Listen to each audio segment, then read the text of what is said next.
La la la la. Screen peeking. Bop bop bop. Hey everybody, welcome to episode 27 of Screen Peeking, a weekly podcast where Ziggy and I get together to talk about video games and everything video game related.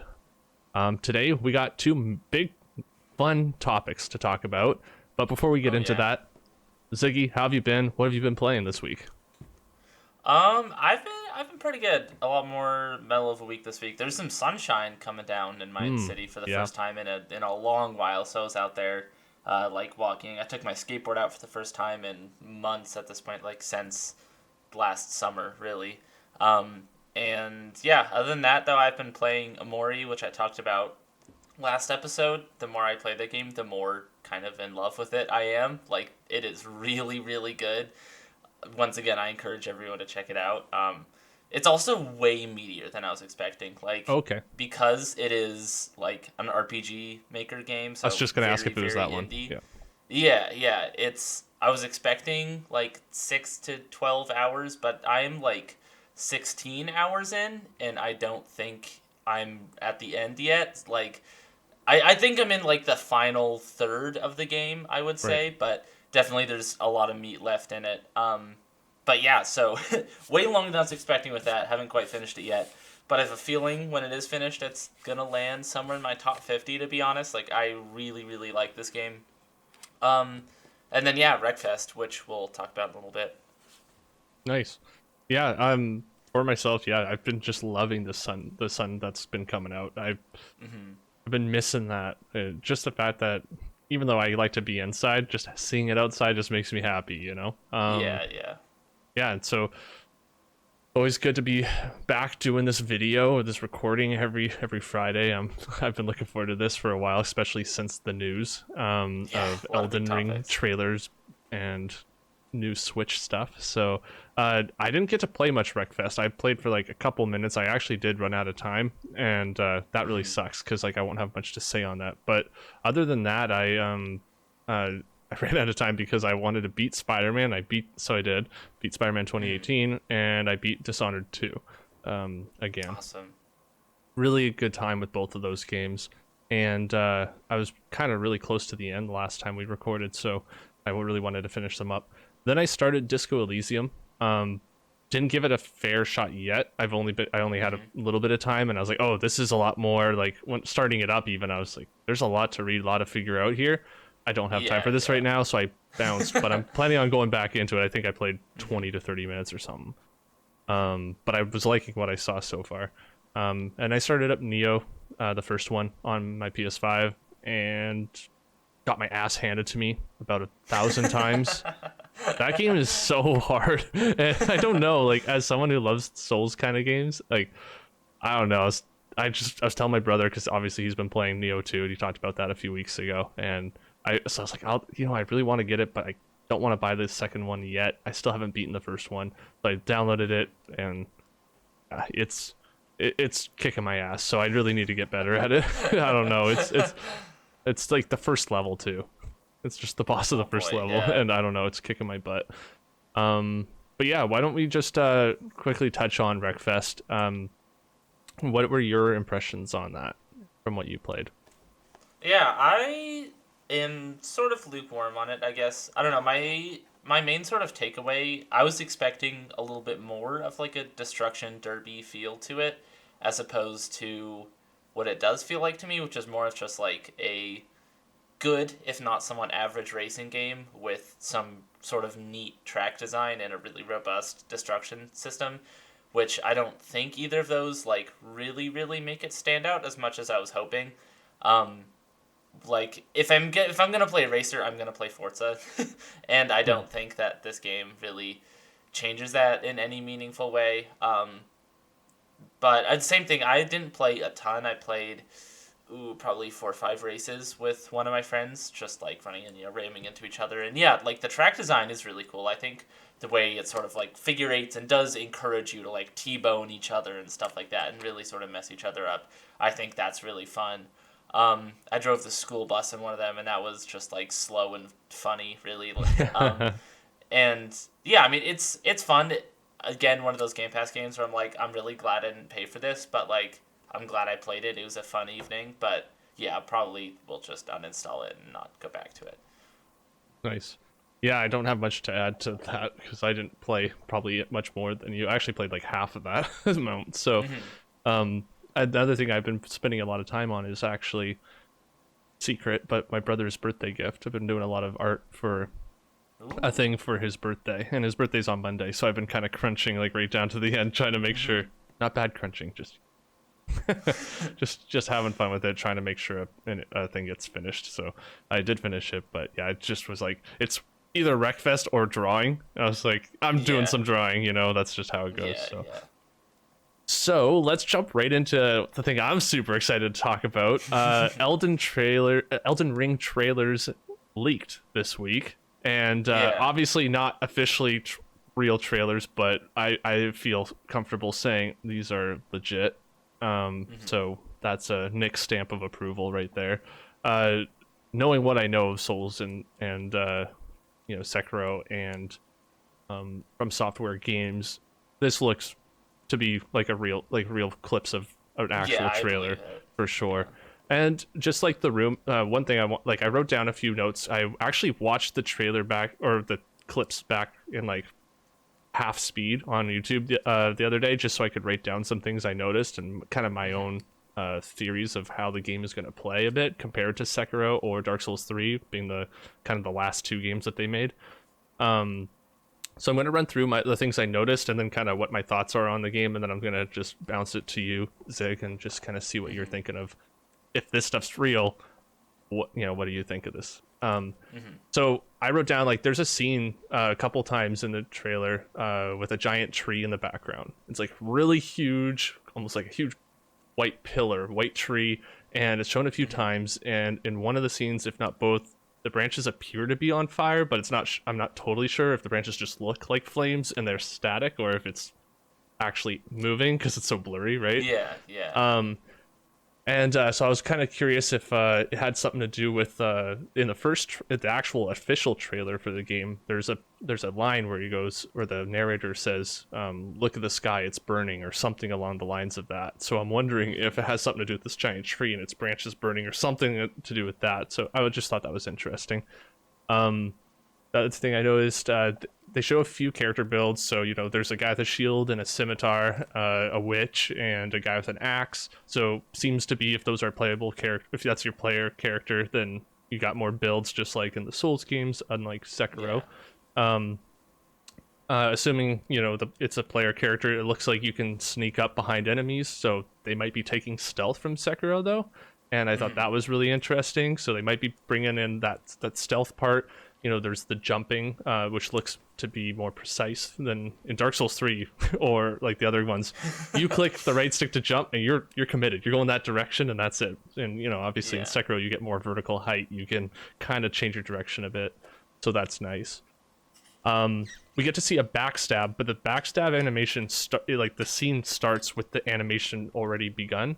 So this is one of my theories for how the game will play, and that is that, and I'm just hoping that you can't play the game like in Dark Souls, where you can just run around behind a guy and get an instant crit to their back, get a backstab, and then they usually will die in one hit or a couple hits of that, right? I'm hoping that backstabbing is tied to stealth, and that would be really cool. So then you have to face off against an enemy if you didn't play stealthily.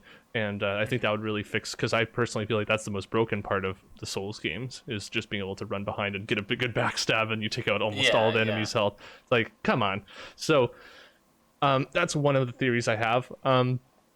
The other thing is it shows your character dodge rolling through the enemy's attacks. So you obviously get like invincibility frames or iframes, right? And the fact that they do that makes me really think there's almost guaranteed they're not bringing back the, whatever you want to call it, the like stagger mechanic from Sekiro, where you can build up their posture or whatever, break down their posture, and then get that instant kill on the enemy. Which I'm mixed feelings on that, but we'll talk about it in a second. I want to get your opinion on it, but that's kind of, so for me that's interesting. Dodge through the enemy attacks, because if you could deflect, you'd be practically invulnerable. Dodge to take away, to avoid damage, and deflect to avoid damage. You're kind of taking away that if you're if you're just dodging, I don't know, you don't need to have the deflect. There's spells which are back. So this game looks very much like Dark Souls 3. I'm pretty sure it's going to be on the same engine as Dark Souls 3 even. So for people expecting this to be like a next-gen looking game, don't get your hopes up for that. From Software games play really well, and that's the most important thing. It's not about looking the best, right, for these games. So I'm still excited to play it. There's a few similar spells from Dark Souls 3 actually in there. And I saw a forest, some castle environments, and a snowy environment. So that's kind of cool. So hopefully there's like, when it comes down to the rumor of an open world, maybe, you know, we actually have all these different biomes and environments, which is cool. They show horseback riding and horseback combat while riding. So that's cool. The one thing about that is that was a rumor way back in like 2019. And so to have that in this trailer makes me also believe that this is more legit than before. There's also a scene I can't fully understand, but there's a castle in it, and it's like daytime, and then part of this tower, part of the castle, stays in that image. It's almost one for one, the exact same spot, but then the scene changes to night, and then it's like a rock where there wasn't a rock before, and it's like almost a different environment. So I'm not sure if it's a different location with a similar tower, or if it's going from day to night and the world changes, or if it's different. I don't know. I don't know if it's like different worlds merging on each other or something weird like that. It just seemed like an interesting. It's like over in an instant, and I was watching at half speed, so it was really interesting to see this, almost these two layers of this building, just like kind of warp into each other, and then it goes to the next scene, and that's it. And it's super blurry, so just thought that was interesting. And yeah, the trailer kind of ends with just some weird mystical being in robes kind of standing over some like reflective water and a moon behind him, and I'm not really sure what that's all about, but it's cool. So that's all my thoughts on it, really, from what all the information I could glean from that. And yeah, I'm really excited to see what this is like. I think if we want a deflection kind of mechanic like Sekiro, I think that our only chance or hope now is some kind of shield that can do that. But yeah, Zig, what do you think? Did you get a chance to look at the trailer? Yeah, I did. I mean, it looks like Souls to me. It definitely looks like it has way more souls in it than Bloodborne or Sekiro or anything in terms of combat. What you were saying about like stealth and the like, if they're gonna bring back like all the parrying and like posture and stuff like that, I definitely don't think they will. Like, I think maybe some light stealth, but all those mechanics definitely seemed really fit towards that like shinobi style of play in Sekiro, which I did play. That's one of the Souls games I do actually have a little bit of experience in. But and I think that like it fits that type of character and that type of like genre of game. But yeah, for something like this, which, like you said, does look more like an RPG and more traditional Souls, I don't think they'll be leading into stuff like that. But yeah, I mean, other than that, it definitely looked very Soulsy, very George R.R. Martin-y from like what I saw of the story and stuff like that. Nothing in the story interests me in the slightest, to be honest. But I've definitely said a lot of times before that sort of like dark fantasy thing really doesn't do it for me 99% of the time. Yeah.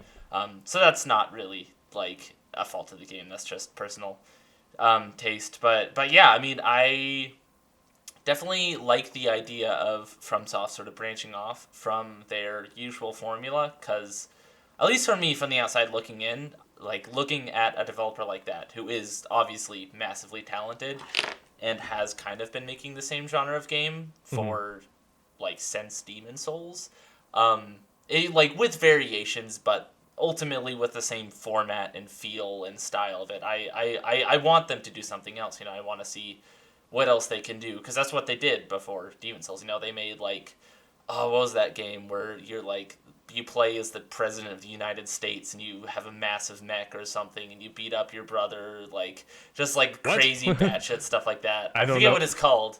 But like they're older games that were all crazy and massively varied, and I kind of miss that side of things from them, of like, okay, what else can they do? And this does seem like the combat in the world definitely seems very, very Soulsy, but the idea of it being open world and having a little bit different of a formula and like play style than the traditional, like bonfire to bonfire sort of like semi-open or like connected world.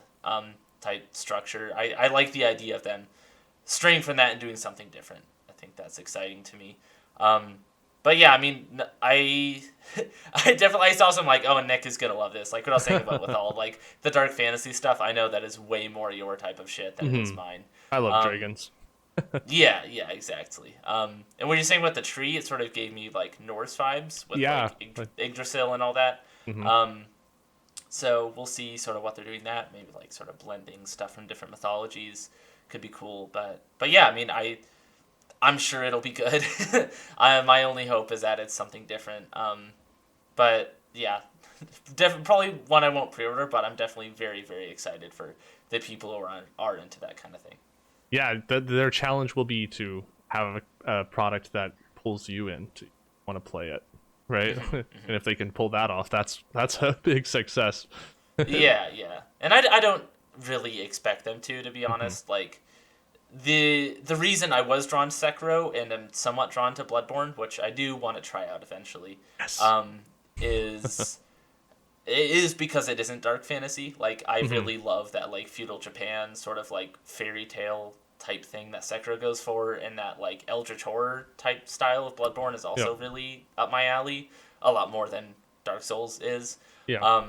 So I'm drawn towards that, but something like this, like with the style of gameplay that isn't really my thing, and also like a visual style that isn't my thing, and a story that isn't really my thing, it all just sort of not really something I'll probably enjoy, but can definitely respect like Right. what they're doing with it. But yeah, the other question for this is because for me this is obviously pretty early looking footage. Like there was some shots that, at least in the blurry like UFO conspiracy footage type stuff that we saw. I mean, it's hard to really get a vibe on it, but there is some like models and stuff or animations that looked kind of unfinished, and I'm sure that'll get refined as time goes on. So my question is like, when was this supposed to, or when is this supposed to be shown? Whatever like these pieces are from, is it like this summer at E3 So slash Summer Game Fest, or yeah? yeah, and of course this is all in the middle of me working and having a break and taking a look on my phone, and then like I don't remember where the sources are for these, and of course, but I am saying these are rumors, right? But the rumors that I read were that this trailer is an older trailer from like the end of last year, so not Oh, that old, interesting. but still a bit older, and that it's but like regardless of all of that and the fact that I don't think this game's coming out this year, the models and the animations, they look very Souls or Dark Souls 3. Like I don't know, I didn't Yeah, find I yeah. found I do think it's the same engine as Bloodborne, Dark Souls 3, and Sekiro. Like I think they're using the same tools and they're creating a new game with it. I don't think the game is, like I said, going to be that impressive visually. And when I say that, I mean like on a next gen, what you'd expect out of the next like generation of graphics. I'm sure it'll be impressive looking, within its limits. But Well, it's also yeah. announced for current gen previously. Yeah, exactly. And I feel like even if this was, say, a year-old trailer, I feel like this last year, and with the pandemic and everything, I feel like if anything, they're probably focusing on polish, and a next-gen version, something that's going to optimize, the streaming of data and the SSD and maybe textures and other. What do people want? Maybe the features that just the operating system of the PS5 or the Xbox, Series X and S can, provide. So I feel like that's like, in a year of a pandemic and working from home, that's probably a big workload on its own. And so I don't think that I don't think people should be holding out hope that this is going to look better. And I know you're not saying that, but just, I want to say that definitely, like, even if this is an old trailer, this is probably, other than the super blurry visuals of this leaked trailer, it's probably going to look like this. So, Yeah. I mean, for me, what I was talking about is some stuff just straight up looked unfinished, like as you would expect from an unfinished trailer. But yeah, that's what I was saying at this time. But I agree. I think this will look like a very pretty current gen game. I'm not really expecting. And FromSoft also has never really been on like the cutting edge of graphics. Yeah. Like they generally have pretty strong art direction, I'd say, but in terms of like visual clarity and fidelity, definitely not like the leaders. But like you're saying, it's with them, it's definitely more of a gameplay and direction and like storytelling type thing as opposed to like raw visual fidelity. Yeah, so for me, and everyone who knows me knows, I like these games are up there for me. Like if I was to say like series of games that I am totally in love with and that I just cannot go without playing, it would be, the Legend of Zelda series. I really like BioShock 1, so even though I not like the biggest fan of the other two, I still like them a lot, and I would say BioShock would be the second one, and then, any of the Souls games would be like another series that I would be like top 3, right, for me. Above all those above Mario and everything else, like I just love those. Yeah. And so for my excitement, I have to step back and go, okay, well, what are the things that I would nitpick? And again, I'm saying this, I know from a leaked bunch of clips of a trailer. So, I just want to have a bit of, devil's advocate here and be like, on the flip side of Nick being super hyped, super excited, and can't wait to like play this game. What am I not excited about, or what kind of got me a little bit down on it? And that would be that this does look too much like Dark Souls 3 for me. I do like dark fantasy, or I do like dragons, and I like all this stuff, but I'm not the bit like I don't play Souls games because of the setting. I didn't play Bloodborne because it was horror gothic. I didn't play, Sekiro because it was like this feudal Japan and like, with creatures but mostly, these dudes you're stabbing in the throat. I don't know. I just wasn't playing it for the style of the, the art direction and like what the world was about in the story, because the story is usually very, very cryptic and you don't really know what you're doing. I was playing because I really had a good time with all their bosses, and that the game is challenging, but also the world is so interesting, the way that they intertwine and create shortcuts, and the level design itself is kind of the whole reason I like to go back to those games. It's just the way they make you feel like you're progressing while also knocking you back a peg every now and then, right?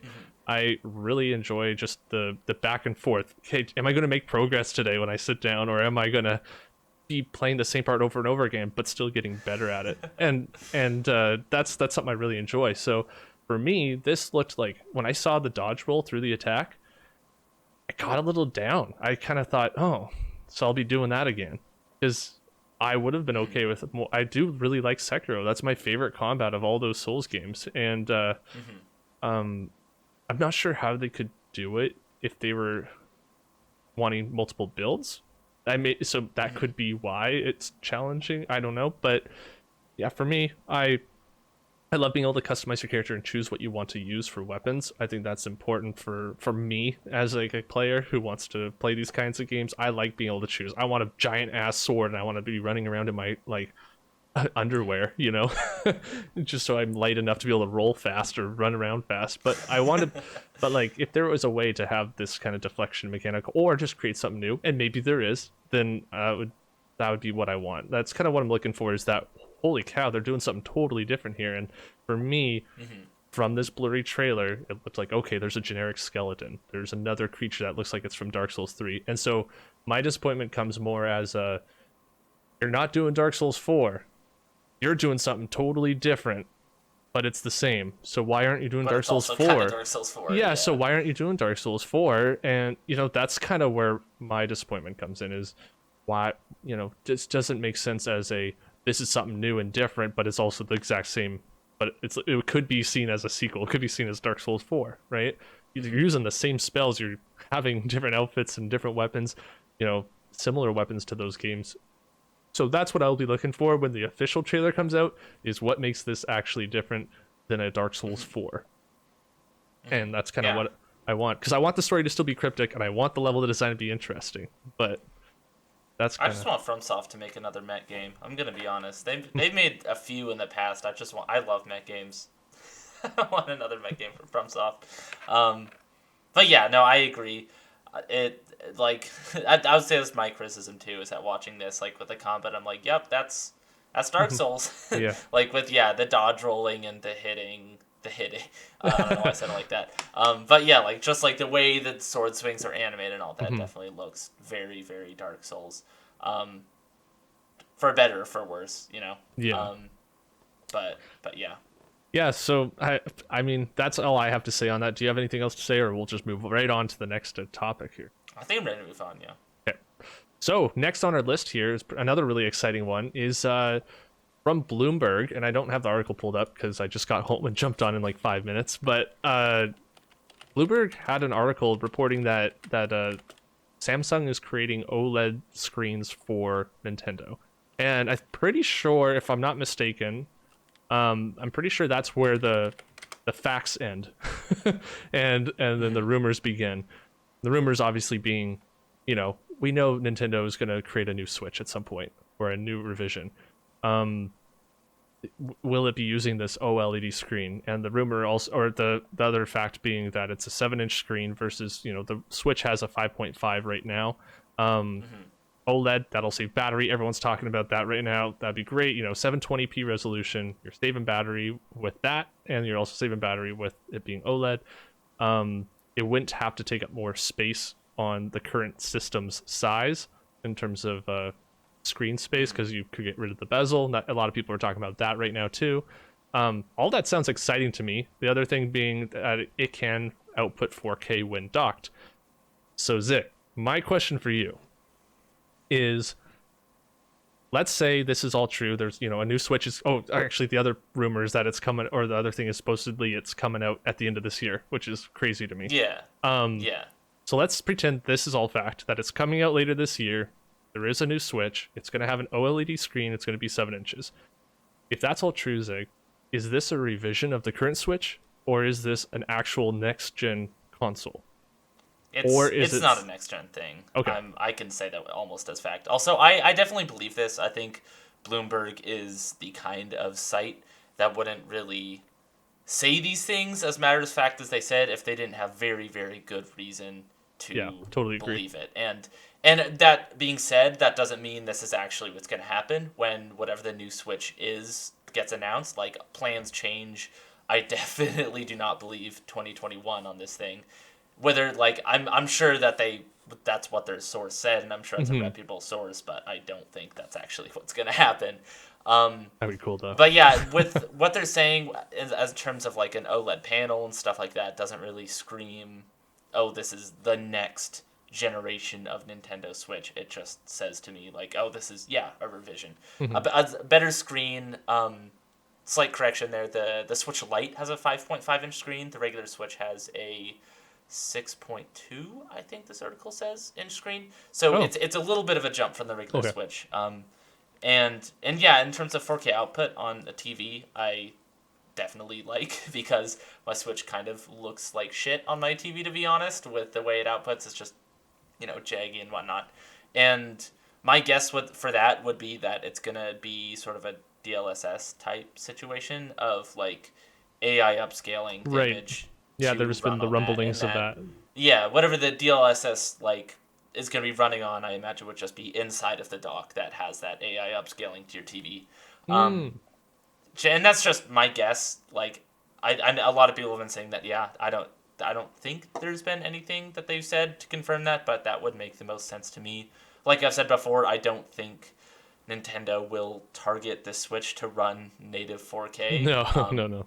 Or hopefully at least their menus can run 4K, Like, that would be nice to me. But yeah, I definitely see this as a mid-gen revision, probably like $400 US, whatever that is, like $450 for you or $500 or something. Yeah. $1 billion for me.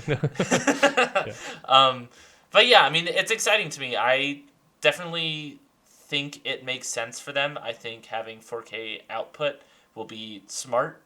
I don't think it needs to be native. I think just having the ability to do that will be very good.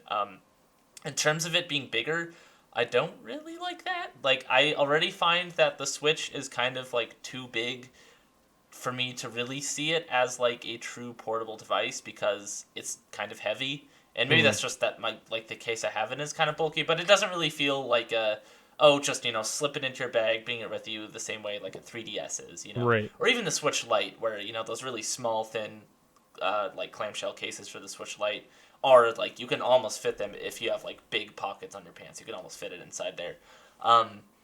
And so for it being bigger, it definitely feels a little bit less portable. But if it can actually look okay on my TV, then I am probably okay with that. But yeah, I think I believe it. I don't believe 2021, but I think that's kind of crazy. But I think it's exciting. Yeah, more news for something that is pretty much all but confirmed to be happening at this point. Yeah, no, I think you make some interesting points because I wasn't really considering a DLSS kind of option thing being in the dock, but like that's interesting to me. I'm gonna kind of think about that a lot probably today. But yeah, well, also now that I say it, I forgot to mention this before. I hope too, because if this is more powerful, the screen is still 720p from what this Yeah. report says. It's which makes sense. Like for a mobile screen, it doesn't really need to be any higher than that, No. especially if it's an OLED screen. Like, I think it was like Daniel Ahmad or someone on Twitter, maybe Jeff Grubb, but one of those like industry analyst people on Twitter put out a thing saying like, Yeah, I think it was Jeff Grubb. some study saying that like with 720 and 1080, like in that size of screen, your eyes can't really see the difference. So to me, great. What I hope that means is that having more power in this thing means we get better frame rates, and I hope games can sort of support that to some degree, or at least just more stable frame rates, less like resolution drops, for games with dynamic resolution and stuff. And that would be that would make me very happy personally. I hope that's kind of what that translates to. But yeah, having the 720p OLED screen I think makes a lot of sense for Right. revision. Yeah, I want this game. I want the games to run smoother. I don't care about the resolution so much. So when I hear 4K, I just hope that just means more power. Right away for me, I go, I want Breath of the Wild to play at 60. That'd be my, pie in the sky. That's what I want. Breath of the Wild 2, it's playing at 60. It's running at 720p. I don't care. Like that's what I want, especially after like playing the game emulated on my PC. Like it looks great in like 4K and stuff, but it's that frame rate that just feels so good to be playing it, and you get used to it. Like I had a great time playing like over 100 hours of Breath of the Wild, in the first one. I'm not going to be whining about it for days if it's not that way, but I will whine about it probably at least once and just say, I wish this could run better. However, something I brought up to my friend the other day about Breath of the Wild 2 was, if this does come out and it runs at, say 900p, 30 frames a second again, just like the first one, then how cool it'll be in like say 9 years when they remake when they do the remaster for it. I was like, I'll be excited for that. So anyways, I thought that was funny. But yeah, a new Switch, like something that I want is one that actually is closer to, like I said before, my prediction was that when there is a fully new model of the Switch, that it will have all the power in a console dock, and that you can buy it separately from the portable Switch. It will allow the regular portable Switch to be purchasable separately, and that games will, some games will only work on the dock, and whatever they want to call it, right? But maybe they just call it, the Switch dock, and then you buy the portable one, and then you can play these more powerful, say an Xbox Series X type of game, but you'd have to be, you can play it in portable mode, but you have to be close to your console. And then if you want to play it farther away, too bad. Or maybe some developers Isn't that just the Wii U though? It is, but that's where I'm saying, like, if you had you still have to have games like made differently, right? But I'm just saying, I'm just throwing it out there. This is what I would want, and yeah, it totally would be the Wii U, but you don't have to have the tablet. Is kind of what I'm saying, right? Like, it's not where all the games are a double screen, and you have to have this honking tablet whenever you're playing a single player game on your TV. You can switch to a regular controller or something like that. I don't know. That's just kind of, I like the Wii U personally, but I liked the idea of being able to play my game from my console. It was at the time, more of like a console level experience. For Nintendo, it was like their first HD games, and I could play it on my little tablet in my bed, and the console's over there. I thought that was awesome. I mean, you can do that with the Switch without it having a dock, but I'm just thinking, how are you going to fit all that power into the thing? I want a good Zelda game to run well. That's all. So if it's not that way, that's fine, but I just want I want a Zelda game to run well, because really all the Mario games, they don't need any power at all. So. No, yeah, I agree. I hope this can at least give games a stable like 720p, 30 FPS in handheld mode. Like that's all I really want. I don't even care about 60 at this point. Yeah. But and hopefully we can get there. But yeah, I think this is exciting, like we've stated before. Yeah, I think that's about all I have to say on it. Cool. Same. So, we're just gonna move right into the our favorite 50 games of all time. We're on to number 44, which is awesome. I have my number 44 ready to go. If you don't mind, Zig, I'm just gonna go first here. All right. My number 44 game is Nintendo World, I think it's called. Interesting. Pulling it up again, no, Nintendo Land. Sorry, I was like, I knew that was wrong. Yeah, Nintendo Land for the Wii U. Speaking of Wii U and how I really like that system, Nintendo Land is like the Wii Sports that did not come with the console though, and you had to buy it separately. It had a bunch of mini games that really used the screen on your controller and the screen on the TV together, and it really was a great time for me and my family and party games. And you'd bring it over for Thanksgiving, and all the family gets together and plays it and stuff like that. I love that game. It had a really fun Zelda mini game where you're playing as like Link dolls almost, and you have the Wiimote. And you have like the Wiimote Plus, right? And you're basically swinging it around like from Skyward Sword, where you have like motion control and you're slicing things, but it's almost like an on-rails shooter in a sense, except you're also slicing guys and then you're using a bow to shoot things far in the distance. And that was just a fun little mini game. I had a ton of fun going through that over and over again. There was like a Metroid one, which didn't really get me too much. I think you have to play as like a Mii with like your arm cannon and stuff. And it's like a 4-player, multiplayer battle. But the one game I really go back to when I think of this game, and the only mini game that makes me want to purchase this again, is the Luigi's Mansion mode. Now, Zig, have you played this game before?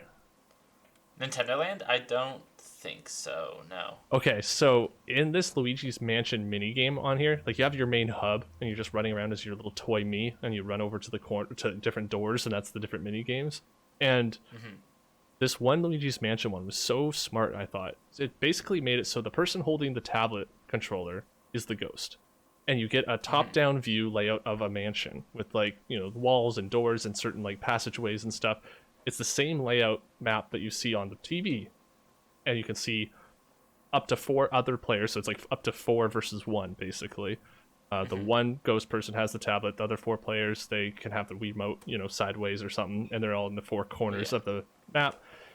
And they have flashlights with a battery that can run out. And you start the match, they're walking around, and through the windows you can get lightning, which lights up the room, or through the windows, in certain points. And if you're the ghost, you don't want to get hit by light. Don't get hit by the lightning light, and don't get hit by the flashlight lights. And you're trying to run up and basically run your ghost into one of the other characters. They get knocked down, and then they have a timer, I believe, if I remember, going down for their health, and their friends can run over and revive them if they want. Now, the whole point for the other characters is to shine enough light on the ghost so that they run out of health and they die. And for me, I had such a good time because the ghost is invisible to the TV. So people watching the TV, they can't see the ghost unless the lightning strikes, and you see a quick little flicker of it. And the person on the tablet can see everyone and themselves, of course. And so, like, just having this little mini game where you could almost do like a jump scare sort of situation. You're like, "Oh, I'm over here," and I think if I remember right, there was a special move you could do as the ghost. It made you visible, and you had to hold down like a trigger or something like that, and your ghost goes visible, and everyone can run towards you, and you have to hold it down for a decent amount of time. It was like 8 seconds or something. But you charge up this move, and then it strikes everybody with this like bolt or something, this like energy bolt that takes away all their power and their flashlight. So if people see you doing that, they want to run over towards you and start trying to like corner you, and they can see which ways you're going to go. And so you're like, oh shoot, I got to get out of here, and things like that. And it was just fun. You do that so they could see you, then maybe you'd run away and you'd go hide, and maybe you get around, do a jump attack or a jump scare on them. And I don't know, for me, like had so many fun times with that. So that's why this is my number 44, and that's why personally for me, I had more fun doing that than even Wii Sports that I talked about last week. I think it's funny, the last 2 games you had are basically like the sort of like technical showcases for that console. In terms of a tech demo that's actually fun and enjoyable. yeah, so my 44 is going to be a game that I've already talked about a fair bit on this podcast, specifically at the beginning of this year, because it is our game of the year of 2020, The Last of Us Part 2. Never heard of it. Which yeah, I've never heard of that game. And it might be sort of surprisingly low on my list, I guess, given how I've talked about it. But I'll kind of go into that in a sec in terms of why, like, in terms of favorite, why it's at 44 and not like 15. You also play a lot of games, so. That's true, yeah. But yeah, I definitely think this is a game that is just tight and immaculate in so many ways. Like in terms of polish and gameplay, it does like exactly what it set out to do, and it is both fun and engaging while also like heart melting to play and kind of horrible. And I think it deserves more than it got at launch. And obviously, it's a very well loved game, but it still sort of saddens me that it's tainted with a lot of the reception that it had in terms of like trolls and Yeah. like totally apart from the legitimate criticism of the game. But yeah, just like all the blatant homophobia and stuff like that around this game just sort of tainted it in my mind, which is really, really unfortunate because it doesn't deserve that at all. But as for why, I probably won't go talking too much into why I love this game because I have, like, both of us have talked so much about that. And if you want to hear me talk about it, then go listen to our Game of the Year episode because I think we both talk in pretty extensive length about it. Yeah, we do. But yeah, I think as time goes on, a lot of how I rate this list is kind of how often I think about these games and how much like space they take up in my mind. And as time goes on, I just don't necessarily find myself thinking about The Last of Us Part 2 that much. And also sort of thing where I really strongly remember a lot of the big beats, but a lot of the stuff in between doesn't stick out to me as much in, like a 40-hour video game.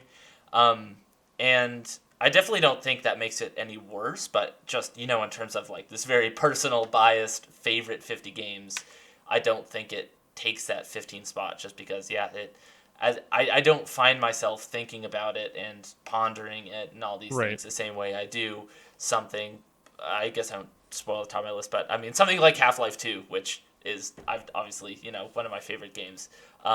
And I, like, just earlier today, I was watching a YouTube video about the Combine and, like, just how fascinating they are as, like, an existential threat to, like, the human spirit and, like, all the, I'm still fascinated by all that, whereas a lot of the things in The Last of Us Part 2 I thought about, I'm like, that's awesome, and then sort of left my mind a little bit.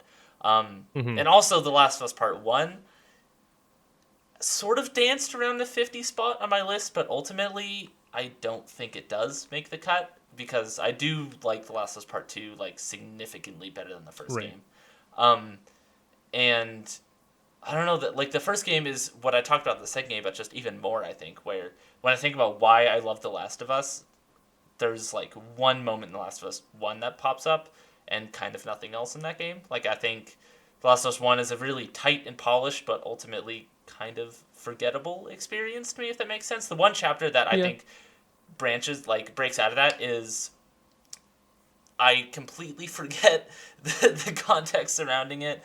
But I remember you go into like this cave system and there's barely any combat in here for a long time. And you're just like reading notes about these people who lived in here and sort of built their society in here and really, really thrived for a while. And then obviously because it's abandoned eventually sort of died out. And then you face them like one or two clickers and you're like, oh, like this clicker was this guy that I was just reading about and this is his, like what's left of him. And you're like, oh, that's so interesting.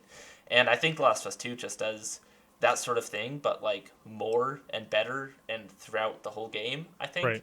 And more integrated into the whole game as opposed to just like one really, really strong chapter of that. But yeah, I mean, all that aside, like these games are tight. Like I've used that words a few times, but it's because like, the pacing, like so many things about them are just polished to such a crystal shine. It's hard to really point out flaws. Like the only things I can point out in terms of flaws are just what didn't click with me personally. And also there's the sort of thing where I'll talk about this later, but The Last of Us Part 1 and 2, in terms of story structure, and why I like them are really, really, really similar to my number 3 game and one other game that's in my top 5. And I think that those games just do it in a way that's more memorable to me. That, yeah, I'll get into again much later. In many at the weeks end from of the now. year. But yeah, I mean, I unfortunately been kind of talking like negatively about this game, which I don't mean to at all. Like it's just because, like I said, I've talked all the positives to death on this show before, and well deserved. Like this is a incredible game, and definitely like I don't think about it a lot, but the more I think about it, the more I like it, and the more I see what it does right, and the more I, the more I see what it was going for and how it achieved it, and I think that's smart. It is also a game I think I want to go back and replay at some point, because I played both games for the first time like straight up back to back. Where The Last of Us Part 2 is coming out. I had just semi recently gotten a PS4, so I hadn't really had the chance to play the first one, but I was wanting to hold off until the second one came out. And then, like, right as it was about to come, I'm like, I'll do it, whatever. And I bought the first game, played it, beat it. By the time I beat it, the second one was out, so I bought that, played it, beat it. And so I feel like I can have a good, unbiased opinion about, like, comparing them. Like, separated from nostalgia to compare the two. That's cool. I didn't know you did that. Yeah, and honestly, that was a really cool experience for me, because I imagine. If you haven't played both games back to back and you do really, really love that franchise, like, I would recommend it, because having just come off the tail of the first game, there was so many little like pokes and nods and references to the first game it has that I was able to pick up on despite only playing it once, because it was still so fresh in my memory, and little jabs or like small lines that I'm like, oh shit, like that's connecting back to this. That's super interesting the way they tied those characters together, stuff like that. I feel like that's the best thing to do about it. And I think also it is a fantastic sequel for that reason. In that it does connect to the first game. It does feel like a part of a greater whole. It doesn't just feel like an extension sort of like stapled onto the last game. Like a lot totally. Of sequels it is a part do. 2, not a sequel. Totally. And I kind of want to get into that more when I talk about the games I mentioned before, because in terms of public reception, it's something I want to talk about a lot, because it's been stewing in my brain of why this game was perceived as poorly as it was in a lot of people's heads, and why other games don't have that perception. And I think a lot of that comes down to like the nature of a sequel and hype, and having the part 1 of something stew in your brain for a lot longer than just the first half of the game. And also, like, because like I said, this basically was one game to me. I played it back to back. Yeah. And so that sort of sequel baggage wasn't there. So a lot of what people were saying, like, oh, they killed Joel, I didn't really feel that, because I wasn't as connected to Joel as a lot of people were after 7 years of waiting for this game. It was... Yeah. I met him and I liked him and all that, but it hadn't been stewing there. But yeah. What were you going to say? Well, I was going to say, that might be a good topic to dissect in like a future video for us. But... Yeah, that's awesome. Good choice. I like that one a lot. But I know what you mean when you're talking about how it's kind of forgettable, but like you mean that obviously it is. It's one of those things that when I was playing it, it's like that's all I could think about. It was like so impactful. What is going on? Like I want to play more of this, and it's all I could think about, all I could talk about. And then it was done, and I was still for a bit, and then it's just kind of. I don't think about it too much, but I know I loved it, and I know I want to play it again, just like you were saying. Yeah. Yeah, that's why, like, for me, oftentimes when I place games in, like, my top 10 or 20 for sure, I usually like to wait, like, at least 6 months before I do that, because what I really, really, truly think about a game generally sort of presents itself around there. Yeah. Like, even Little Nightmares 2, I keep liking more and more, and I keep thinking about that game. Like, the game has still not left my mind, and obviously it hasn't been that long. Like, I haven't reached that 6 month point yet, but by this point, I already stopped thinking of The Last of Us 2. Whereas, like, that game is still just so needled in my head, and that's why I feel like that would boost the first game up too in my ranking of like how I perceive those games. Just because, like, I would have put that game once I finished it. I'm like, that was a solid like probably maybe number 40 on my list. Like, I really, really love that. But as time goes by, I could see that ticking up like top 20, really. Right. Like, and yeah, but yeah. Anyways, I've talked way too long. Well, it'll be interesting on this game. It'll be interesting to see where things kind of land, because yeah, I know we both kind of like we're gonna have some wiggle room here, and obviously, even when I say my top 50 list is done, it's really gonna change again, probably by that point. Yeah. So it's just fun to talk about it and just see like where we're at kind of currently. So, like even just today, saying like I'll even put myself on the chopping block. When I was saying Nintendo Land as number 44, I'm like, wait, why is that number 44? I think I accidentally left that one there. Because looking at that, I'm like, would I rather play that over Shovel Knight, Far Cry 3? No, so it's probably realistically like my 49, but I already talked about those other ones. So I don't know, one of those things that like, you know, there's 50 games and how can you really keep track of all of them? But anyways, it's fun to talk about the different games. That being said, yeah. You I also want to say, like, I think for me, because I've been thinking about this a lot, like, how I'm going to deal with... Because so far I've said Little Nightmares 2 and Omori, I think once it's finished, will take a spot in this list. I think I want to keep my list as is, sort of... I don't want to change it too much with those games. Like, I don't think I'll slot Omori into this list. Little Nightmares 2, I think I would just put alongside the first one, because they're kind of the same thing in my head. Right. But yeah, I think I'm going to keep it here because, same as you, like, these games jump, like, 15 slots sometimes in my head. Right. Totally depending on just the day and my mood. And so because of that, I think, for me at least, I'm going to just keep it straight up. Cool. So some of these picks might seem a little surprising later down the line in terms of where they are and why they're in that spot. But yeah. Awesome. Well, now, with all that being said, I am going to try in this episode here. I gotta run, and I know you do too.